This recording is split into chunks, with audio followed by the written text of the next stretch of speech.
இந்த படத்துல நீங்க கூர்மையா பார்த்தீங்கன்னா தெரியும். இறகு படம் இருக்கும். அடுத்தது காது அழுக்கு எடுக்கிற அந்த பட்ஸினுடைய படம் இருக்கும். இந்த 2 படங்களுமே மனிதனுக்கு காதுல இருக்கக்கூடிய அழுக்க எடுக்கிறதுக்காக பயன்படுது. முன்னாடிலாம் நீங்க பார்த்தீங்கன்னா, ஒரு கோழி ஒண்ணு பக்கத்துல நடந்து போச்சுனாலே போதும். உடனே அத புடிச்சு ஒரு இறகை மட்டும் பிச்சு எடுத்து, அத கூர்மையா அ அந்த கூர்மையில மட்டும் பிரஷ் மாரி வச்சு, அத அழகா காது குடைவாங்க.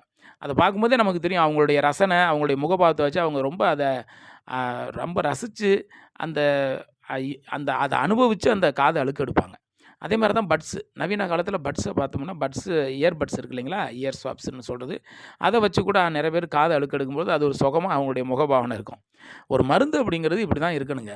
அதாவது எந்த சைட் எஃபெக்ட்டும் குடுக்கக்கூடாது. அடுத்தது அதுக்கு பற்றினதான நாலேட்ஜ நான் எளிமையா பெற்றுக்கொள்ளலாம். அடுத்தது அது திரும்பவும் எனக்கு அது பயன்படும் அப்படிங்கிற நேரத்தில, அத நானே விருப்பப்பட்டு எடுத்துக்கக்கூடியதா இருக்கணும். சில நேரத்தில பல மருந்துகள நம்ம சாப்பிட்டுருப்போம். "ஐய்யய்யோ! இந்த மருந்து சாப்பிட்டா எனக்கு வயிறு வலிக்குங்க" அப்படிம்பாங்க. சில பேர் எனக்கு நாவு வறட்சி ஏற்படும். சில பேர் எனக்கு மயக்கமா கேராவே இருக்கும். சில சமயத்தில எனக்கு இந்த மருந்த நான் குடிச்சேன்னா எனக்கு தூக்கமாவே இருக்கும் அப்படின்லாம் சொல்லிட்டுலாம் சொல்லுவாங்க.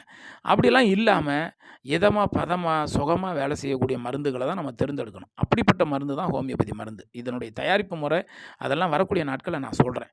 இப்ப அந்த கோழி இறகுல பின்பக்கமாட்டு கூர்மையா இருக்கும். ஊசி மாரி இருக்கும். அல்லது ஒரு டூத் பிக் இருக்கு இல்லைங்களா? டூத் பிக் எடுத்து உங்கள்ட்ட காதுல குடுத்து, நீங்க அழுக்கெடுங்கன்னு சொன்னா ஒத்துக்குவீங்களா? இல்ல நான் உனக்கு எடுத்து விட்றேன்டா காதுல அழுக்கு அப்படின்னு சொன்னா, நம்ம ஃப்ரெண்ட் ஒத்துக்குவானா? அல்லது இந்த இயர் பட்ஸ்ல இருக்கக்கூடிய அந்த பஞ்ச எடுத்துட்டு வெறும் பைப் மாரி இருக்கும்ல, அத வச்சு காத குடைய முடியுமா? ஒத்துக்குவாங்களா? இப்ப நம்முடைய மருந்துகள், ஹோமியோபதி மருந்துகள் இப்படித்தான். பஞ்சு சுத்தப்பட்ட ஒரு இயர் பட்ஸ் மாரி, கோழி இறகு மாரி அழகா வேலை செய்யும். நீங்க அந்த மருந்து என்னான்னு கேட்டீங்கன்னா, ஹோமியோபதி டாக்டர் அத எழுதி குடுப்பாரு. நீங்க அத நெட்லயோ அல்லது புத்தகங்கள் மூலமாவோ தெரிஞ்சுக்கலாம். பிற்காலத்தில நீங்களே அத கூட உங்களுடைய உடம்புல இருக்கக்கூடிய குணங்குறிகளுக்கு ஏற்ப நீங்க சுயமா கூட எடுத்துக்கலாம். அதில எந்த விதமான பாதிப்புமே வராது. ஆனாலும் கூட மருத்துவருடைய ஆலோசனைய நம்ம கேட்டுக்க சொல்றேன் எல்லா பதிவிலுமே. இப்ப இந்த மருந்துகள் அடிப்படையிலேயே ரொம்ப சுகமானதாக இருக்கணும். அது எந்த சைட் எஃபெக்ட்டும் குடுக்கக்கூடாது. அடுத்தது மருந்துங்கிறது நோய்க்கு மாத்திரம் குடுக்கக்கூடியதாக இருக்கக்கூடாது. நோயாளியினுடைய ஒட்டுமொத்த பிரச்சனைக்கும் குடுக்கணும். ஒரு மருந்து நான் குடுக்குறேன்னா, அது வெறுமனே தலைவலிக்காக குடுத்த மருந்துங்க. தலைவலி மட்டும் சரியாயிருச்சு. அவ்வளோதான்னு இருக்கக்கூடாது. நான் தலைவலிக்குன்னு குடுக்குற மருந்து, உங்களுக்கு வேற ஏதாவது பிரச்சனைகள் இருந்தாலும் கூட, மனதளவிலயோ, உடலளவில இருந்தாலும் கூட, அந்த மருந்து ஆழமா வேலை செஞ்சு உங்கள பரிபூர்ணமா விடுதலை பண்ணணும். நோயாளிக்கு தான் மருந்து குடுக்கணும். நோய்க்கு அல்ல. அதுதான் ஹோமியோபதி தத்துவமே. அதனால தான் அந்த ஹோமியோபதி மருந்துகள் சுகமா வேலை செய்யும்.